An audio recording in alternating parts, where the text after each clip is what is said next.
Hi, I'm Jess with Canine Perspective, and today we're going to talk about disengaging a dog with a leash. So, my previous video, I talked about using a flat collar to be able to choke out a dog in the middle of a dog attack. In this case, the attacking dog, which would be the husky here, does not have a collar. If you're out walking your dog and your dog happens to be off leash, or even if they're not off leash, let's say your dog does have their leash on, okay, if the leash is on, it's going to be a bit trickier unless you happen to have something else available to you. Again, we want to be able to just kind of think on our feet, which is why I tell my clients, you want to put yourself in these positions before they even happen. So you already have an idea of what you would do. So if it happens, you already have kind of a game plan, okay? So for me, whenever I'm wearing jeans, I always have a belt on, okay? So if this happened to me and I couldn't get access to my leash, I would take off my belt and then loop it under the dog's throat and then begin to choke them out.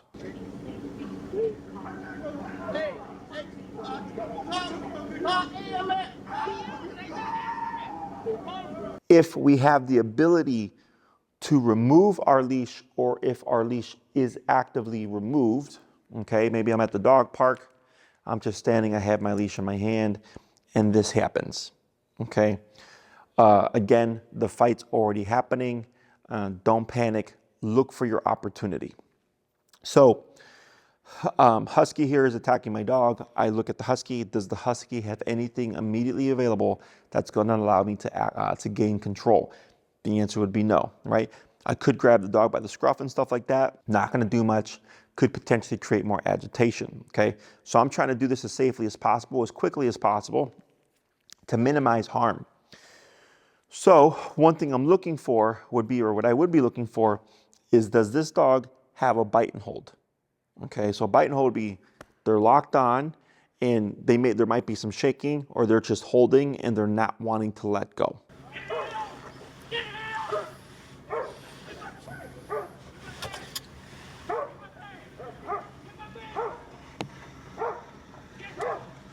If that's the case, then my chances of getting bit when doing this are going to be lower, okay? If we see a lot of franticness, a lot of open mouth biting and snapping and all of this, my chances of getting bit are going to be higher.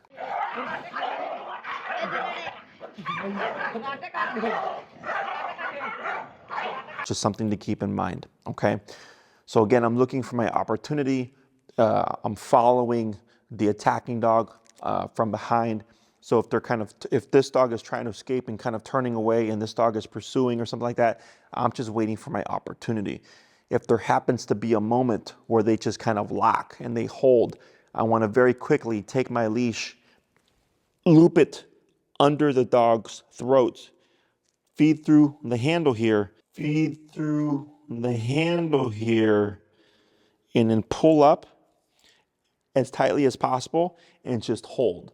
The moment I know I have this dog, and you will feel it in the leash, where you will feel the tension coming against the throat, okay?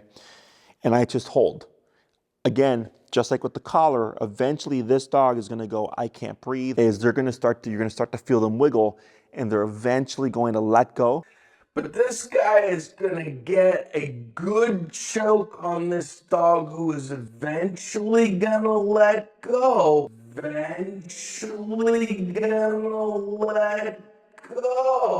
Which then allows me to pull up and away like this, okay? So we want to remember because we're essentially choking the dog out, if we keep this tension on, and let's say this is disengaged, this dog's able to escape, now the concern is, okay, this dog is going to panic because it can't breathe, and now it's going to make me the target, right?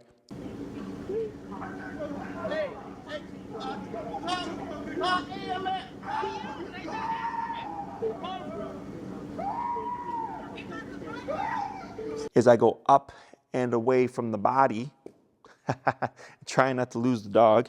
So if I have a good hold on the dog and I go up and away, dog should not fall, right? Is when we do this, We want to relax enough where we're taking tension off of the throat, but not so much that if it gets slack and the dog pulls back, they're gonna be able to escape, okay?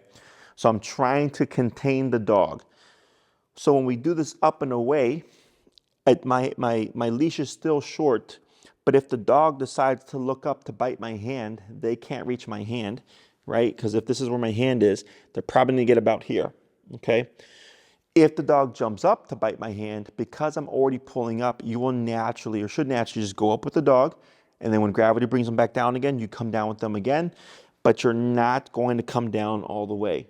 Okay, we're still keeping this elevated, so I'm just coming down enough that I'm giving some tension to allow them to de-escalate and realize, like, okay, I can breathe again to help calm them down.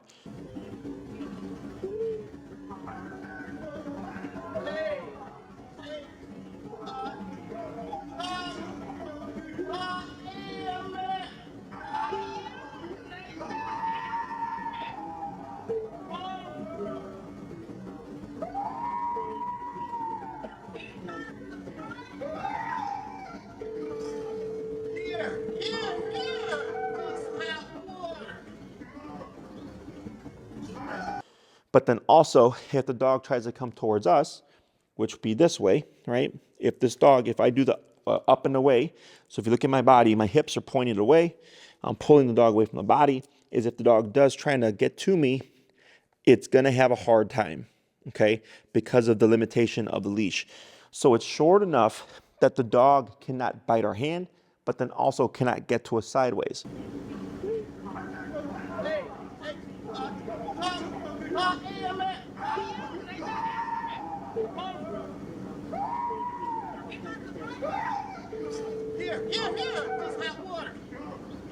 If I'm holding the leash like this, okay, boom.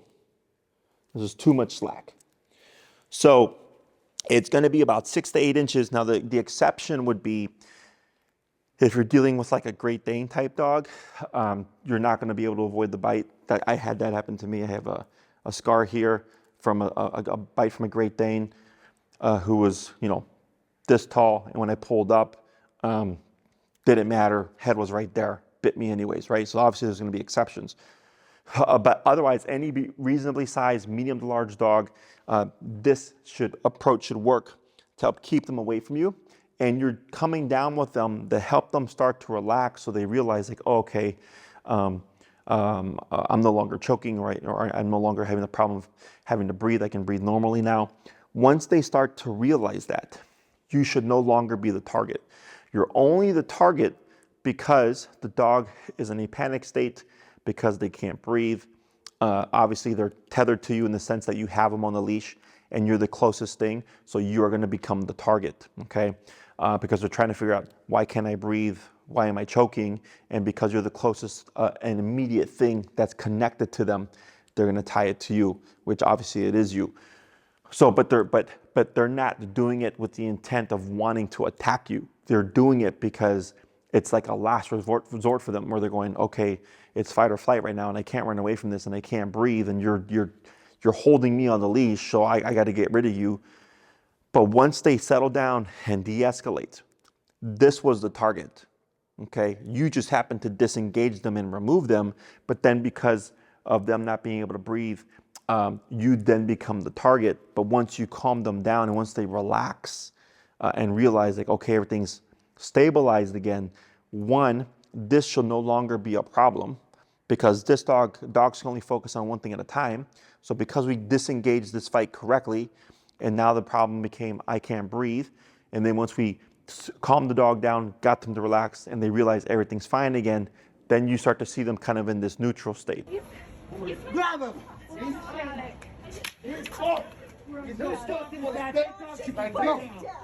Come on!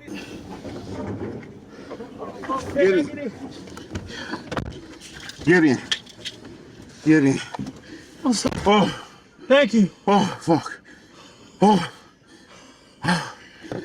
Oh. Fuck. Thank you.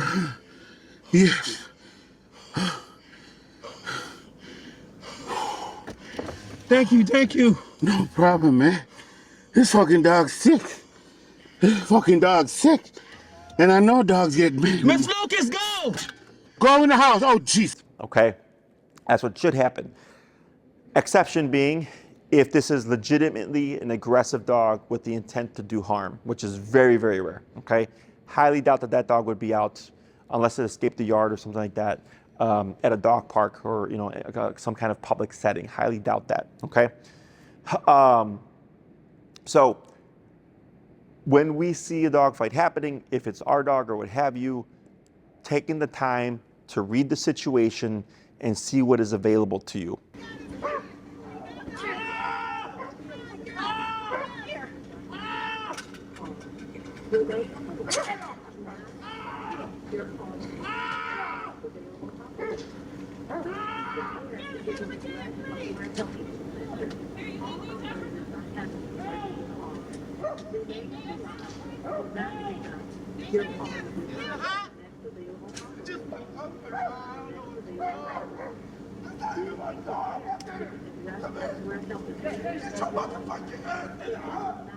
Okay?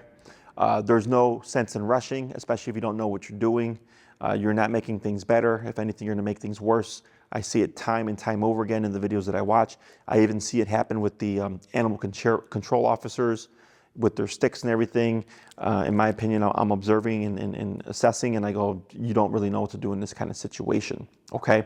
So if you happen to have a leash, and let's say, the leash was tied to your dog or, clipped to your dog, but it's your best option, then trying to figure out, is there an opportunity for me to get that leash off of my dog, which I'll cover in a separate video, okay? Otherwise, this is what I would do in a situation where my dog was attacked by an off-leash dog with no collar, but I do happen to have a leash.